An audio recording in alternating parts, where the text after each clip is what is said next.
yeyo mama wabana webale onjagadde webale byonkolera nsima nyo Bannayuganda mwebale munjagadde mwebale byemunkolera nsima nyo yeyo. It's none other than Master Parrot on the MIC. Ogamba otya? Ndi stedde bulamu bugamba ki? Uli hambo nnyo. Ndi hambo nnyo just lwakubanga tuva mu retreat. Obwongo nva busha peninga kati buli sharp. Biki byoyizeeyo mu kusooka tandikirawo? Njize sako engeri gye zitambulamu nenjiga okusavinga nenjiga nti tetusobola kubeerawo mu nsi okujjako nga tuli wamu nenkiga nti ate sako zikolera ku numbers jjoko mu kufuna numbers ennyingi gy'okoma tokola amagoba amangi. Omukulu gwendi naye olunaku olwaliro bamuyita Mr. oba Master Parrot abasinga mwami mujjukira nnyo mu Firebase n'avaayo banaagendako mu Leone Island ne bicyankalanamu kaawo n'amala na withdrawing nga katwazemu mulaba nga refer surface nze mu kibiina ekimanyiddwa ng'ekya UMA basinga position gya holdinga mu UMA bagyewuunya kubanga basinga bayimanyi abayimbi temusoma abayimbi muli bayaayi naddala mu mugigi gwa mwogo so katuddeyo keeri emabega. What went wrong ku music wo? Music tewali kyagenda mu maaso kibi tuli bantu nga bw'omanyi nti factors ezireetera omuntu okugoyinga down ezimu zibeera internal endala external ezimu zibeera internal ng'omuntu endala zibeera external nakati oyinza okudisappearinga kyalina okubaawo kubanga nali ngenda nkula ate era nga bumanyi nga waliwo n'abayimbi abato abakola ki abajja kati awo nensobola okuvaako ku kyati naye nga nsonga nyingi mulimu nga nze nali ngenda nkula ne mubeeramu balabe baffe politics wa music ne mubeeramu okubeera nga nze ng'omuntu sign manager nga ate trend egenda ekyuka walina okubeerawo bamanager ebiseera ebyo wewagira bayiba Jeff Chiwa ne wajja Swangs Avenue ne wajja Bobi Wine already alina Firebase Kamyeni alina bamanager kati as a person nga ate siina finance na sasa ulafuna manager n'ebirala tutandike n'ekyokukula. I think kunze nyinza okuwakanyamu ne ngamba maybe okukula tulaba si batabakyayimba bawire mukabya ekyokukula kino otegeeza otya myaka mu bwongo mu muntu mu family kiki? Nali natuuka ekiseera nga ebbanga limaze mu industry abantu bakiraba nti nduddewo tebasobola kunkolera favors ze bakolera ono mwana waliwo omwana yajjaawo ebiseera ebyo wembarara tinatindi omulenzi tulinayo G tulinayo ani Ray G akajja waliwo yajjaawo ani awo atali tinatinde kandabe waliwo omulenzi yajjaawo waliwo omulenzi yajja mwerabiddemu yajja nga akubaraga alimba mga epasa omutegedde omanyi yali awo Latinum kati faba gye bakolera Latinum tebasobola gikolera Master Parrot yayimba mu baana webali balina okuteeka ebbega kati okuze mweyo sector naye singa nali nkoza rebranding nga y'amaanyi kubanga omuyimbi takula myaka wabula akula bikolwa na biki byate bimubeeza kubanga bangi abasinga emyaka ng'ate future yabwe ekyali bright mu industry nali nkuzeemu ate nga I thought nga bwe twajja tuyimba kubanga bwe mba njogera mazima n'abayimbi abaliwo abayimbi njagala obbagamba kino okula okusinziira ku byokoze omuntu muyimbi alina emyaka 3 nga tolina kyokoze oba mukadde nnyo kwayina 4 alina kyakoze kwayina 6 n'olwekyo mukimanyi anytime ogenda kukula oba togenda kukula okusinziira ku byokoze kati nze nali siri focused nnyo ku bye nali nkola naturally I'm a kind person I'm a simple person kyandeetera nga nze Master Parrot abantu okundaba nti kati oyo akuzeeyo yavuddeko naye nezizza buto neyubudde kati ndi mwana muto.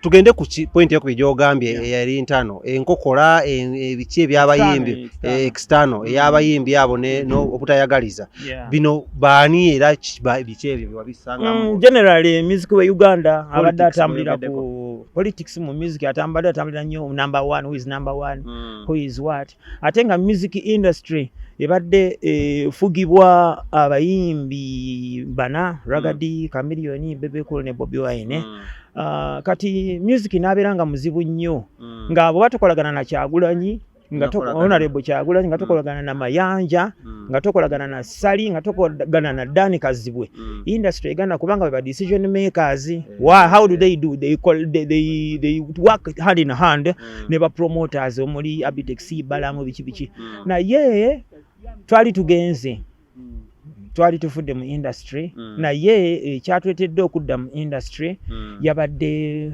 ensi ekyuka ekitegeera era omuyimbi nga Eddie Kenzo era olaba kyakoze akikoledde ku internet bayimbi bangi nnyo bafuna sente ku internet ng'ogyeko okufuna sente they are becoming superstars nga bakozesa internet. Olinga agamba muno abayimbi bano abana bayogeddeko Bobi Honorable Kyagulanyi katubike Bobi Wine Bebe Cool Chameleon Dan Kazibwe that is Ragadi balina politics gwe bazikuzannya oba enkokola zibakokola muno zakuleetera n'okuva mu kuyimba. Omuyimbi ng'omuyimbi alina okulwana okulaba ng'abaawo ku chat ate omuyimbi omulala bw'ajja n'afuuka star aba agendeza ku market yo n'omuyimbi aliwo so they had to do anything kati njogera nga artist nga sigambye ono to see that many musicians Tigan Master Parrot, Clever J, Chagayagayo, Kid Fox, Ronnie Bantan, Red Bantan, eyo abo batuba nga batukubisa politics na ye kintu kyagaziye ate we kyagaziye bwe kiti nti batukolanga ebintu bingi radio zaberanga ntono nga tebakikolanga personally I want to argue it in a professional way not in a personal way. But for me I would prefer that in a personal way. Personal way bwengamba personal way mbera ngagamba mbugundi yagambye omuyimbi nga gundi tajja kuvaayo bakikolanga bati tukoze tutyo okweremeza ku chat. Those are two simple things. Tebagamba to sport is a Master Parrot oba Red Button. No, bakikolanga mu ngeri nti kweremezaako regardless of who wants to break through. Okategedde akantu ako. Now the system has changed. Katonda ndozalaika yana kyabaddewo ekibaddewo okumala emyaka nga 4-5 nti omwana alina breakthrough ya radio nyingi nnyo tosobola gwe muntu nga gwe ng'olemesa internet weeri TV nyingi nnyo ebintu bingi nnyo bigenda mu maaso ne covid ono yaleetedde ekintu kino okukomawo eri ffe abayimbi abali bavuddemu Master tukambuuzeemu ko katono what kyekyakulemesa okubeera kusigala mu Firebase mpaka akulanga okikuba Firebase crew nga crew yo yali tekyasobola kutusustaininga Firebase yali tekyasobola kutusustaininga olw'ensonga nti twali tuli bantu bakulu nga tukuze nga income nga si yamaanyi nga leo tugenda kutandika kuwasa kubeera n'aba girlfriends onosalira abana ku Firebase nga twali tukuze nga balinga tebabasasula ku Firebase nga bakusasula sente ntono ezitasobola kutuukiriza ekyo okitegedde kati lowooza nga mugenze ne muyimba katugambe average today oyimbe babawadde miliyoni 5 ez'ennaku zino mukoze showbiz miliyoni 10 omwezi zaberanga randomly naye nga mwena muyina ebyetaago muyina okuwasa muyina okuzaala abaana muyina okubeera ne ba girlfriends so it was a financial step to me. The money wasn't enough. The money wasn't enough. Wava walagawa nyatubisemu kyapucha so tuka ku Master Parrot bwe navaayo nengenda mu Leone Island nembeera ne kamyo neera nga byonna byebimu ate era byonna byebimu ennaku zino tewali njawulo tewali era abaana bonna bali mu kubonaabona bonna bali mu kubonaabona era abayimbi mbakubiriza nti be professional either ng'oli muyimbi star oba ng'oli muyimbi otandika butandisi oli ajjeyo empapula musayininge nti ndine omuyimbi bwati ne bwati mu kibiina kye bwekiti ku ssente bweziti ne bweziti nfuna bweti ne bweti okumala ebbanga bweti ne bweti ajja kunga obanga mu kibiina nga nkoze kino na kino so si kyali wange sitole kimu antu wandingidde n'ekibiina n'okuba nagamba kati nkugobye nagobera oba kusho so kati biki bye weevuma mu gundi yo bya muno byandibadde at least biteredde kati I'm happy for everything that happened to me kubanga nayiga kabiro naina kyakongerako yanyongerako nayiga ebintu bingi kati mumanyi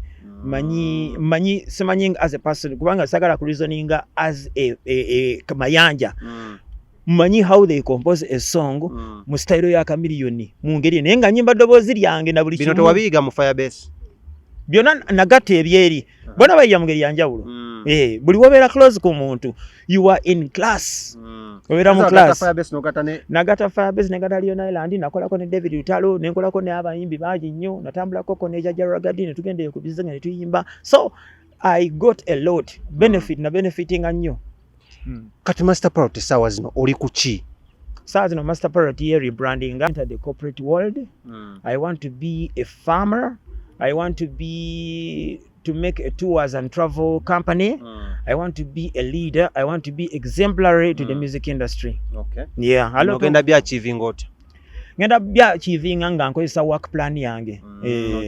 Njirina work plan ino okuba omuntu yenna bye tubali tusoma wano ino okuba ne work plan nti ngenda kukola bwenti ne bwenti ne bwenti. Of course ngenda sigala nga nyimba nti nja kuyimba yolimba bweluti then ngenda kukola bwe ngende mu nnimiro bwe navaayo ngende nkanike emotoka yange mbale njitwale mwana agende ku stage avuge andeterenga sente ngulendera bwenti. That's the work plan. Okay. The work plan ya master product.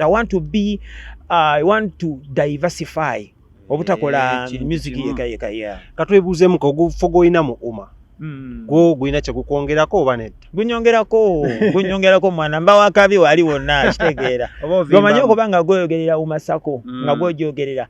By the way they spotted me ne bandava nayingira uma waisebanga sidde nnyo naye Katonda ndoza yambika kakasubi ate ne foundation yange ya mama wange gye yampa ne kubera ne ba Kyagulanyi abo ngojeke bya art nabo bali God fearing nga balina bibangattako. So abayimbi bonna mbakubiriza kino nti bwobanga oli muyimbi muto ng'oli 17-18 George zoyita boti matters. Wojoyita matters kati nzo nkwonako nga ndi lwazi tokyazunga. Yes, awo ngenda okubuliza ekibuuzo before nagenda kubya ebitabo because twagala obudde bugezaako okutudukako naye nga oli lwazi netwe abayimbi nga mufutyanka ab'amawulire kino kyogerako ki?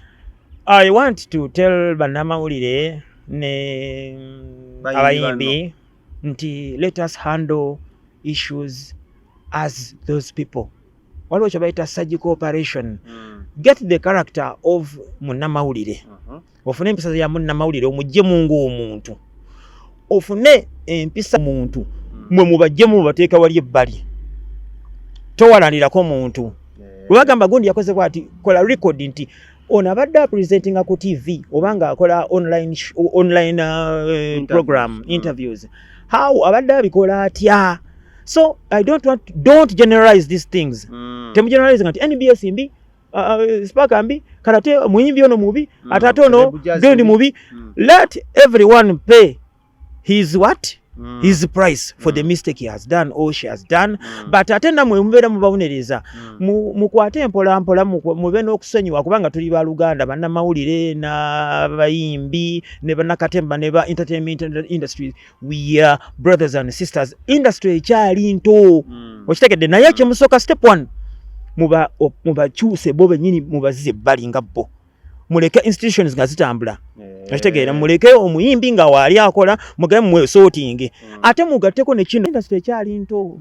Twogera ku industry erimu billion ne billion za sente kati katugambe kati omuyimbi nga Mulangira Suna ne Keys balina okwesonyiwa kubanga tulina we twakoze eki we twagenze kati ate Suna ne Keys balina okwesubonga bo. Saka banange bako abantu mu nsi muno kangubulya ndi muntu mukulu waliwo ebintu ebibi ebigenda maaso mu nsi bye mutamanyi nga tebiri mu sector entertainment temuli ki naye nga bibi nnyo naye nga people forgive each other.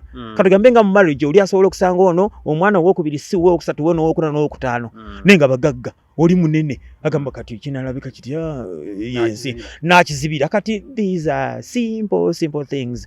I think Omulangira Suna mbadde mukubiriza obanga mugamba Keizi wabasobola amusonyiwe kati ate mwe bannamawulire naffe abayimbi issues ezo tuzirekere baki bali bazikole ki so sigama mukakati kati njagala obadde ombuziza nti bannamawulire bonna siwe bakoze abakola ku ba bloggers siwe bakoze buli ba blogger balinga basatu bana batano bebagala okuba ekintu bakikole ki bakiyuze n'abayimbi nga basatu bana batano be basuuwiza omuntu kati mubaleka ne bakola ki naye we have to forgive each other because our industry is still young.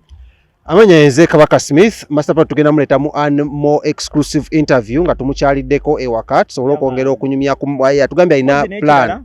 Nkubiriza aba members bonna mu Uganda mujje muyingire uma ekyokubiri muyingire uma sako mutandike okusavinga kubanga sente ez'obwerere zaweddewo tewakyali byagenda ggulu kufuna kisawo kyabwere ekisawo kya sente no oyina okusavinga sente ezo ng'osavinga mu uma nga association sako naye ng'osoose kubeera member wani wa uma then kubanga trend yakyuse, you have to account for the money you're getting. You have to be with the work plan. Ekyo tugenda mukyaza nga bagambye mu exclusive atubye work plan ye nga yo muyimbi erietya era ne asubira to agitemete mitowe nengeri gyagenda okubanga ayongera Uma Sako kubanga egenda maaso. Amanya nze King Smith mbadde nekyali wange Master Patro okitegedde kyakabenya ono wakabe kale watabadde nkola n'omusajja amanyiddwa nga Lawrence. Catch you next time.